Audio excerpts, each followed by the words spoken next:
प्रभु यीशु मसीह के पवित्र नाम पर प्रेम भरा नमस्कार। प्रभु की असीम करुणा से पिछले 5 साल से शुभ संदेश चैनल द्वारा प्रस्तुत किए इस जीवन जल कार्यक्रम में आपका स्वागत करते हैं। यह कार्यक्रम बहुत प्रियजनों के जीवन में प्रभु यीशु मसीह पर विश्वास करके उद्धार पाने और मसीह जीवन के लिए एक आशीष का कारण हो गया है। प्रभु की महिमा हो। परमेश्वर का वचन कहता है, क्या ही धन्य है हर एक जो यहोवा का भय मानता है और उसके मार्गों पर चलता है। यही इस जीवन जल कार्यक्रम का उद्देश्य है कि आप अपने परिवार के साथ परमेश्वर के वचन में सच्चाई का मार्ग एवं प्रभु यीशु मसीह पर विश्वास के द्वारा सच्चाई का जीवन अनुभव कर सके। आपके और आपके परिवार का उद्धार और आशीष का कारण ठहरे, यही हमारी प्रार्थना है। इस कार्यक्रम का लाभ उठाते हुए आप इस विषय में जरूर अपने पड़ोसी और प्रियजनों के सूचित करें। साथ ही करस्पॉन्डेंट के माध्यम द्वारा मराठी, हिंदी और अंग्रेजी भाषा में बाइबल का अध्ययन भी कर सकते हैं। प्रभु का वचन सुने और आशीष पाए। आमीन। जीवन जल कार्यक्रम देखने वाले सभी दर्शकों को जगत के उद्धारकर्ता प्रभु यीशु मसीह के पवित्र नाम में नमस्कार। यूहन्ना अध्याय 7 और पद 37 में पवित्र शास्त्र वचन में ऐसा लिखा हुआ है, यीशु ने लोगों को पुकार कर कहा, यदि कोई प्यासा हो तो मेरे पास आकर पिए। जो मुझ पर विश्वास करेगा उसके हृदय में से जीवन के जल की नदियाँ बह निकलेगी। प्रभु यीशु मसीह आपके प्यास को बुझाना चाहते हैं, आपके सवालों का जवाब देना चाहते हैं। तो आइए आज परमेश्वर के संदेश सुनने से पहले अपने मनों को तैयार करें। हेलो दोस्तों, एक बार फिर परमेश्वर की बड़ी अजीम कृपा और दया से एक बार फिर हम मुलाकात कर रहे हैं। क्या सीखने के लिए कि परमेश्वर क्या कहना चाहता है हमसे, और परमेश्वर के कलाम बाइबल में हमारे लिए क्या वचन है। आज दोस्तों, भाइयों और बहनों, अंकल आंटी, हमारे अजीज और रिस्पेक्टेड बुजुर्गों, आइए जुड़ जाइए ताकि आज हम जाने कि परमेश्वर हमसे क्या कहना चाहते हैं, और अपने दिल के झरोकों को खोल दीजिए ताकि परमेश्वर की वो मधुर वाणी आपके पास पहुंचे और उसकी रोशनी आपके दिलो दिमाग को रोशन कर दे।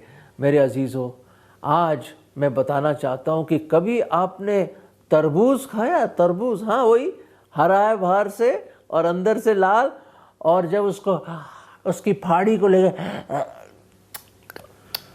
ऐसा जूस निकलता है और इतना मजा आता है दोस्तों, और उसके बाद क्या होता है, मुंह में बीज आ जाते हैं या निकाल के आदमी फेंक देता है। वैसे ही हुआ दोस्तों। एक कहानी आपके सामने में लाना चाहता हूं। प्लीज इधर उधर मत देखिए और कंसंट्रेट कीजिए और अपना ध्यान मेरी तरफ लाइए, क्योंकि शायद ये आपकी कहानी भी हो सकती है।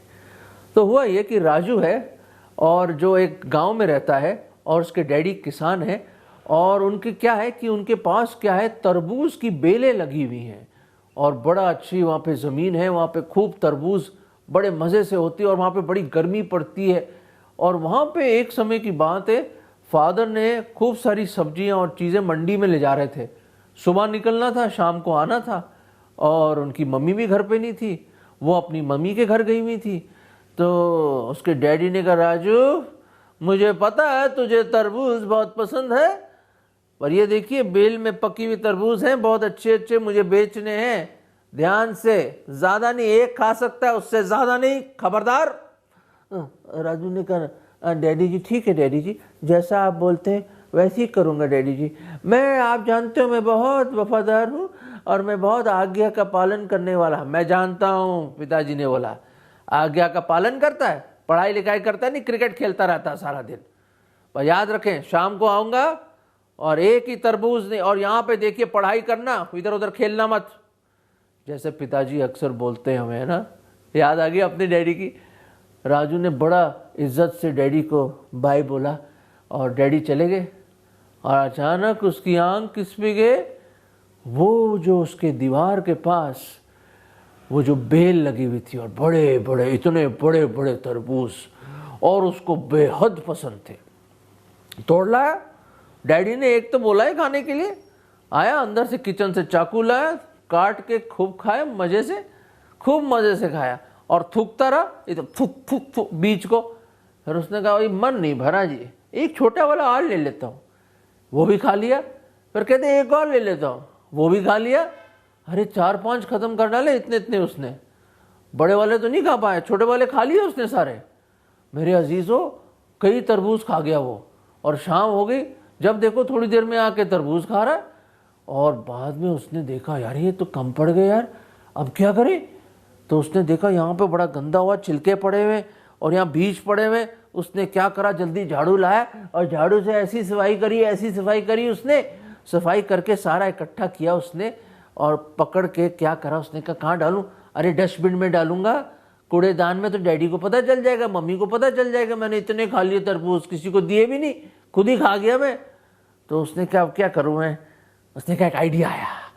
उसने क्या करा, उसने वो सारा जो कूड़ा था, छिलके और बीज बीज लेके उसने पकड़ के उसको एक पॉलीथीन में डाल के, वो क्या करा उसने एक बोरी में डाल के, वो क्या कहाँ गया, उसकी दीवार के पास बाहर निकलकर जमीन में उसने गाड़ दिया उसको। उसने कहा डैडी को क्या पता मैंने कितने तरबूज खाए, और वहां पे बड़ा अच्छा सेट कर दिया सब कुछ उसने।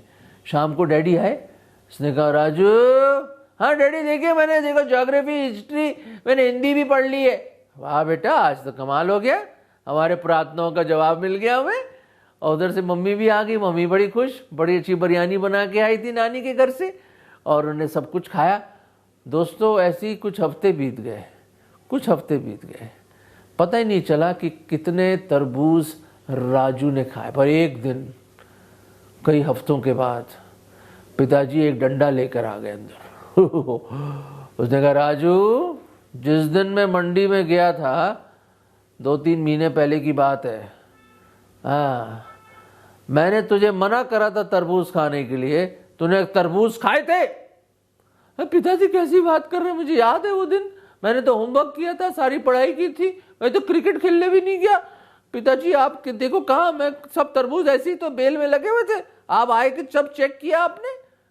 अच्छा मैंने चेक किया, और तूने कहा था तूने सिर्फ एक के अलावा और कोई तरबूज नहीं खाया। हाँ पिताजी बिल्कुल सच कह रहा हूँ, पिताजी सच कह रहा हूँ। राजू ने बड़ी कोशिश करी पिताजी को समझाने की, और पिताजी ने एक नहीं माना, और उसके कान पकड़ के कहाँ ले गया, दीवार के उस पार। उसने कहा बेटा ये देख, और वहाँ क्या देखा मेरे दर्शकों, छोटे छोटे प्लांट, बेल लगी हुई है। अचानक कई किस्म के वहाँ पे तरबूज की बेल लगी हुई है, छोटे छोटे प्लांट सब जगह, पौधे। उसने कहा बच्चे मैंने पता कर लिया और मैंने जान भी लिया, तूने सोचा होगा कि तू अपने पाप को, अपना ना आज्ञाकारीपन को छुपा सकता है, उस गुनाह को छुपा सकता है, पर ये देख कितने बेल निकल के आ रहे हैं। वो जो पाप के बीज हैं वो फल लाएंगे। और बड़ी धुनाई हुई राजू को, बड़ा रोया, बड़ा माफ़ी मांगी उसने। फिर पिताजी ने कहा याद रख, मेरी आंखों के सामने और मम्मी की आंखों के सामने तो धूल झोंक सकता है, अपने भाई बहनों के सामने, उनके आंखों के सामने भी धूल झोंक सकता है। हमारे पीठ पीछे जो मर्जी तू कर ले, जितने तरबूज खा ले, जितना क्रिकेट खेलना खेल ले, जितना झूठ बोलना बोल ले, पर एक है वो परमेश्वर जिसकी आंखें इधर से उधर जाती हैं। His eyes scan the whole universe at one time। एक पल में पूरी कायनात को देखता है खुदावन, एक पल में, एक झलक में। वो सर्वज्ञानी है, He knows everything। वो हर एक चीज जानता है। He is the omniscient God, He is the omnipresent God। वो सब कुछ देख रहा है, वो सब कुछ जानता है।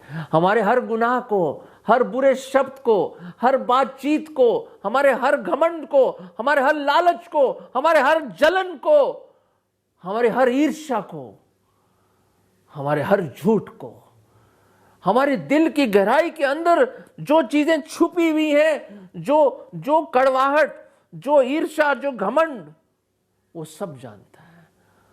उसको दबा नहीं सकते, आप दबा नहीं सकते। बाइबल की एक बड़ी खूबसूरत आयत है जो मैं आज आपके सामने पेश करना चाहता हूं। शायद राजू की तरह भी कई चीज़ें हमने करी हों दोस्तों, कई चीज़ें करी होंगी हमने जिसको शायद आप भी भूल गए हैं। दबा दिया आपने, दबा दिया है, समय की मिट्टी में दबा दिया है। पर याद रखें, खुदा के सामने कुछ चीज़ छुपा नहीं, सब चीज़ें परमेश्वर के सामने एक खुली किताब की तरह है, जैसे ये बाइबल है।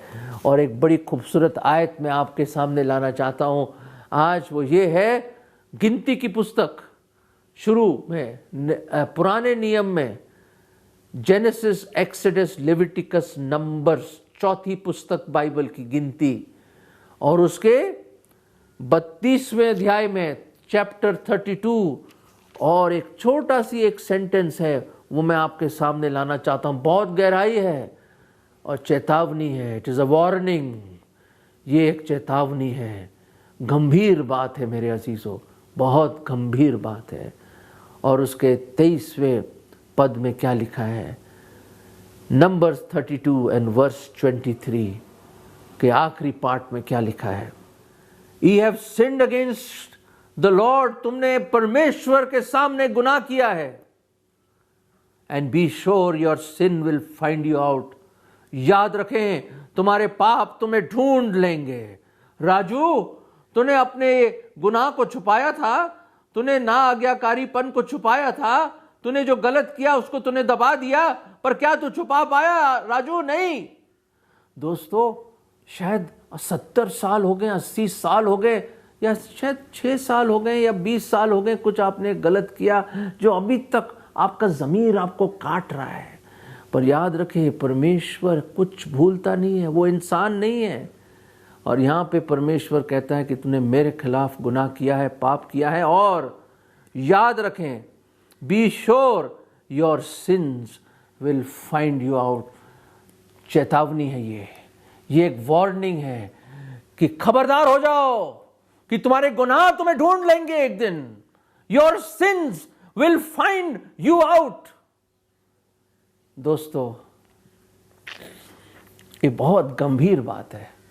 लोग ऐसी ऐशो इशरत में खूब मजे कर रहे हैं, झूठ बोल रहे हैं जैसे पानी पी रहे हैं, धोखा दे रहे हैं, करप्ट है। लोगों को कोई इस बात का ऐसा लगता है कि उनको गाफिल है वो इस बात से कि खुदा देख रहा है। अरे कहां छुपाओगे अपने गुनाहों को? कोई है ऐसा सागर, कितना गहरा कोई ऐसा सागर है जिसकी गहराई में अपने पापों को तुम छुपा सकते हो? कोई ऐसी पर्वत है माउंट एवरेस्ट से भी ऊंचा जहां पे उसकी चोटी पे जाके तुम छुपा दो? या कोई ऐसा सितारा है इस भूमंडल में, कोई ऐसा चंद्रमा है जिसमें तुम जाके अपने गुनाहों को वहां उस गुफा में छुपा दो, उन सितारों में छुपा दो, या सागर की गहराइयों में छुपा दो? कहां है? कोई ऐसा जंगल है जिसमें जाके तुम अपने गुनाहों को छुपा दो? दोस्तों, नहीं दोस्तों, नहीं। जहां भी जाओगे खुदा आपसे पहले वहां पहुंचा मिलेगा। दोस्तों, हमारे गुनाहों ने परमेश्वर हमारे बीच में एक जुदाई कर दी। जब आदम ने और हव्वा ने गुनाह किया, जुदाई आ गई दोस्तों, और वो गुनाह के सबब से मृत्यु आ गई, जो हमेशा हमेशा के लिए हमें खुदा से जुदा कर देगी जब ये अमर आत्मा नरक में फेंकी जाएगी।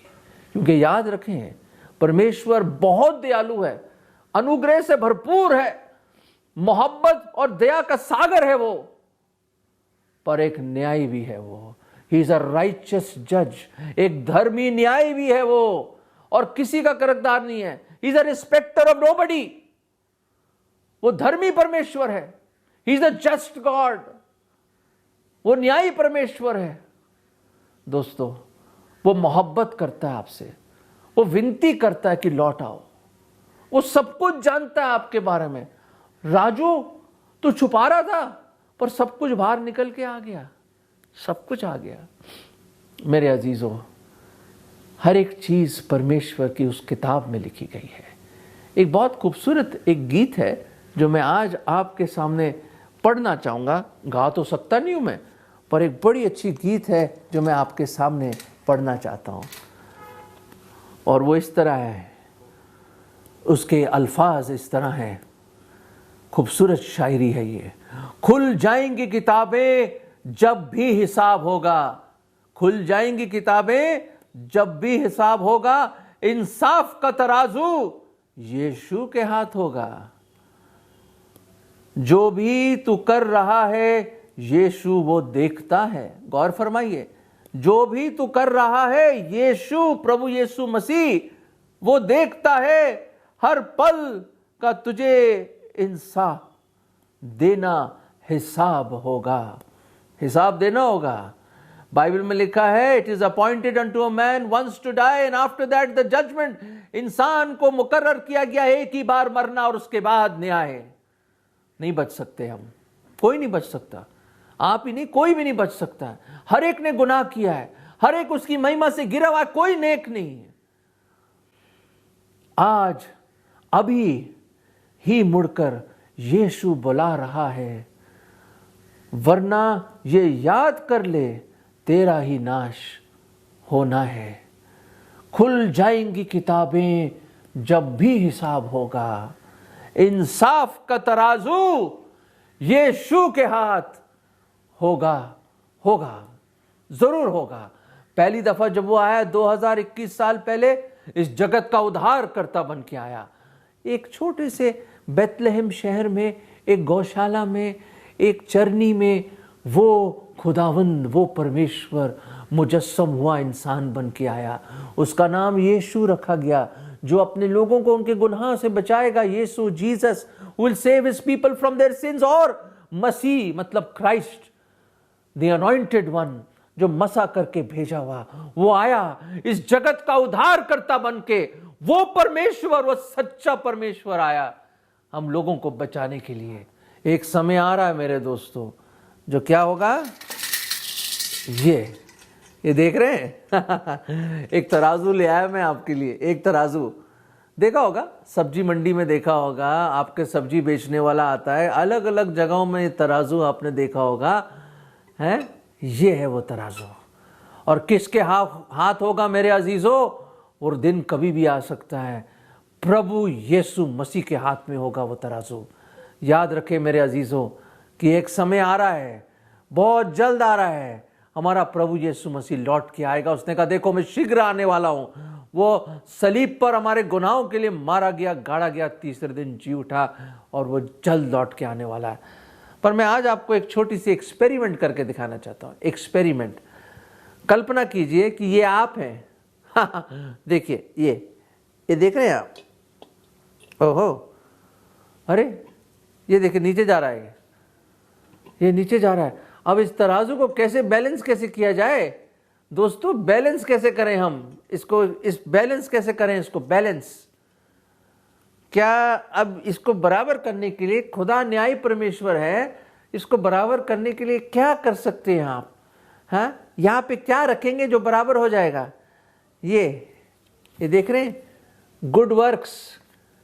यहाँ क्या लिखा है? आपके अच्छे काम, अच्छे कर्म। देखते हैं, ओ कुछ भी नहीं फायदा हुआ, नथिंग।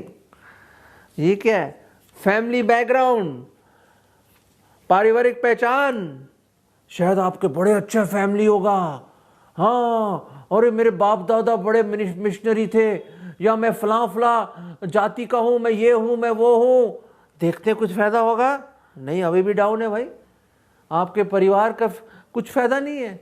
क्या बैकग्राउंड है? कोई बात, एजुकेशन, आपकी शिक्षा, ओ मैं पीएचडी हूं, डॉक्टरेट करिए, मैं फला आदमी हूं। देखते हैं कुछ फायदा है जब परमेश्वर वो तराजू उठाएगा? नहीं दोस्तों, एजुकेशन के हिसाब से भी कुछ बेकार है। वेल्थ, धन दौलत, मेरे पास बहुत पैसा है, बहुत पैसा है मेरे पास, है, मैं अपना घूस दे के स्वर्ग में घुस सकता हूं। देखते हैं बड़े अमीर आदमी है, हो कुछ फायदा नहीं हुआ, रत्ती भर कुछ फायदा नहीं हुआ मेरे दोस्तों, रत्ती भर फायदा नहीं हुआ। वहीं के वहीं पड़े आप, देखिए वहीं के वहीं पड़े आप। तराजू परमेश्वर के हाथ में है, कोई धोखा नहीं दे सकता है।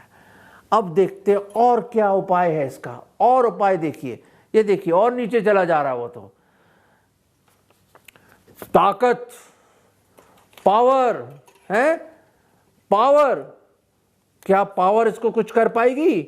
मैं बहुत शक्तिमान हूं, मैं फला फला मिनिस्टर हूं, मैं CEO हूं, मेरे पास जायदाद है, धन दौलत है, मेरे पास ताकत है, कई हजार लोग मेरे अंडर काम करते हैं।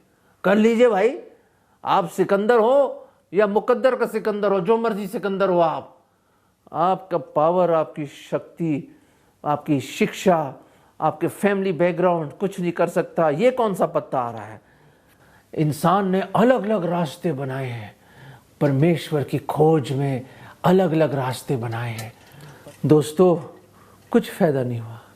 धन दौलत, शिक्षा, आपका ऊंचा नाम, आपका फैमिली बैकग्राउंड, आपकी डिग्रियां, आपने जो बड़े बड़े कार्य करे, बड़े बड़े काम करे, उससे कुछ फायदा नहीं, कुछ फायदा नहीं। दोस्तों, ये देखिए, आप अभी भी पाप में फंसे हुए हो और पाप की मजदूरी मृत्यु है। और याद रखें, ये तराजू किसके हाथ में है? प्रभु यीशु मसीह के हाथ में।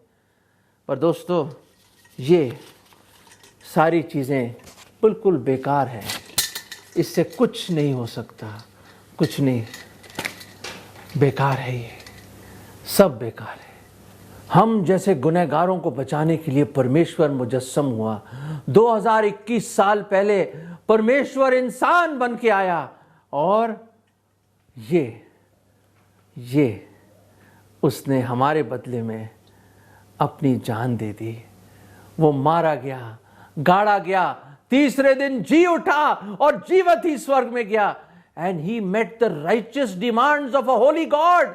वो पवित्र परमेश्वर के धर्मी जो डिमांड्स थे उसने पूरे करे और वो हमारे लिए कुर्बान हो गया। उसने हमारे लिए कुर्बानी दी ताकि जो कोई उस पर विश्वास लाए वो नाश न हो परंतु अनंत जीवन पाए। दोस्तों, सिर्फ प्रभु यीशु मसीह ही आपको बचा सकता है और कोई नहीं बचा सकता। पर खुदा का लाख लाख शुक्र कि हमारा प्रभु यीशु मसीह, वो परमेश्वर आया हम पापियों को बचाने के लिए, ताकि जो कोई उस पर ईमान या विश्वास लाए वो नाश न हो। नाश कब? जब एक दिन परमेश्वर इस तराजू को उठाएगा और हिसाब करेगा। तो मेरे अजीजों, ऐसा ना हो कि एक समय आ जाए जब आपके गुनाह आपको ढूंढ लेंगे, आपके गुनाह आपको ढूंढ लेंगे। पर याद रखें, अगर आप प्रभु यीशु मसीह पर अपना ईमान लाओगे, अपना विश्वास लाओगे, तो आप हलाक या नाश ना होंगे परंतु अनंत जीवन पाएंगे। अगर आप ये करना चाहते हैं, और कोई रास्ता ही नहीं है, मैंने दिखा दिए। जो मर्जी कोशिश कीजिए, कोई प्रभु परमेश्वर के उस धर्मी स्टैंडर्ड तक कोई नहीं पहुंच सकता। हम सब गिरे हुए हैं, हम नीचे गिरे हुए हैं। कोई नेक नहीं है दोस्तों, कोई नेक नहीं है। पर आज समय है दोस्तों, आज समय है, आज है उद्धार का दिन, आज है उद्धार का दिन, आज है बुलाहट का दिन। Today is the day of solvation. आज है वो दिन। कल किसी ने देखा ही नहीं, मैंने नहीं देखा, ना आपने देखा है। मेरे अजीजों, खुल जाएंगी किताबें जब भी हिसाब होगा। और किसके हाथ में होगा तराजू? प्रभु यीशु मसीह के हाथ में। मैं तो यही कहूँगा, राजू की तरह माफ़ी मांग लीजिए। दबा के मत रखिए अपने पापों को, नहीं, दबा के नहीं, माफ़ी मांग लीजिए। वो बहुत प्रेमी परमेश्वर, जब वो आपके लिए जान दे सकता है, आपको बचाने के लिए सब कुछ छोड़ के आ सकता है, क्या आपके गुनाह क्षमा नहीं कर सकता? वो कर सकता। 12 साल की उम्र में मैंने वो प्रार्थना करी, मेरे पिताजी ने पूछा और मैंने प्रभु यीशु मसीह को अपने दिल में ग्रहण किया। मैंने ये प्रार्थना करी, प्रभु मैं पापी हूँ, मुझ पापी पर दया करो, मुझ पर रहम करो। ओ मेरे परमेश्वर, मुझे माफ़ कर दीजिए। मैं अंगीकार करता हूँ कि मैं गुनहगार हूँ प्रभु जी, और मैं पूरे मन से मानता हूँ, विश्वास करता हूँ कि आप मेरे पापों के लिए, मेरे गुनाहों के लिए आपने वो सज़ा अपने ऊपर ले ली। परमेश्वर का गजब सहा, आप मारे गए, गाड़े गए, तीसरे दिन जी उठे और जीवित ही स्वर्ग में गए। प्रभु जी, मेरे दिल में आ जाओ, मुझे बचा लीजिए, प्रभु बचा लीजिए मुझे गुनाहों से बचा लीजिए, उस नर्क से, उस आग की झील से बचा लीजिए। मैं स्वर्ग में जाना चाहता हूँ प्रभु जी। मैं आज अपने आप को सरेंडर करता हूँ। प्रभु मेरे दिल में आ जाओ और मुझे बचा लीजिए। मैं आज आपको अपना उद्धारकर्ता, मुक्तिदाता प्रभु करके ग्रहण करता हूँ और ये विश्वास की प्रार्थना मैं प्रभु यीशु मसीह मेरे उद्धारकर्ता के नाम में मांगता हूँ। आमीन, आमीन, आमीन। दोस्तों, अगर ये प्रार्थना आपने करी है तो देखो क्या होगा। खुदा के कलाम में क्या लिखा है, परमेश्वर के वचन में देखिए क्या लिखा है। वो ये लिखा है, इब्रानियों की पुस्तक में लिखा है, इब्रानियों का 8वां अध्याय और उसमें क्या लिखा, 12वें पद में, For I will be merciful unto their unrighteousness, and their sins and their iniquities will I remember no more. अरे वो परमेश्वर जो सब कुछ जानता है, वो ये कह रहे हैं कि मैं तुम्हारे गुनाह और तुम्हारे अपराधों को याद नहीं करूंगा। ओ he'll forget, erase, मिटा देगा, वो सब कुछ कर देगा आपके लिए। वो आपका नाम जीवन की पुस्तक में लिख देगा, आपको अपनी संतान बनाएगा। ओ मेरे अजीजों, ओ बड़े अजीजों, यही मौका है उद्धार का। अपना दिल उस प्रभु को दे दो, छुपाइए मत, अंगीकार करें, उसको ग्रहण कर लो। याद रखें, इंसाफ का तराजू किसके हाथ में होगा? प्रभु यीशु मसीह के हाथ में। अगर परमेश्वर ने इन वचनों के द्वारा आपसे बातें की है और आप इस विषय पर अधिक जानकारी प्राप्त करना चाहते हैं या किसी प्रार्थना के विषय को बांटना चाहते हैं तो निस्संदेह हमसे संपर्क करें। हमारा पता जीवन चल, Nav Bhavna building, 422 SVS road, post box number 19161, Prabhadevi, Mumbai 40025। प्रार्थना एवं मुफ्त बाइबल करस्पॉन्डेंस कोर्स करने के लिए हमें संपर्क करें और अपना नाम और पूरा पता तुरंत हमें SMS करें। Mobile number 7710065115। Email ID gospelbroadcast@yahoo.com। Web address www.lwgb.org। YouTube address जीवन जल TV@YouTube। जीवन जल कार्यक्रम को हर सोमवार शाम 6:30 बजे, बुधवार शाम 6:30 बजे, शनिवार रात 9 बजे इसी चैनल पर देख सकते हैं। धन्यवाद।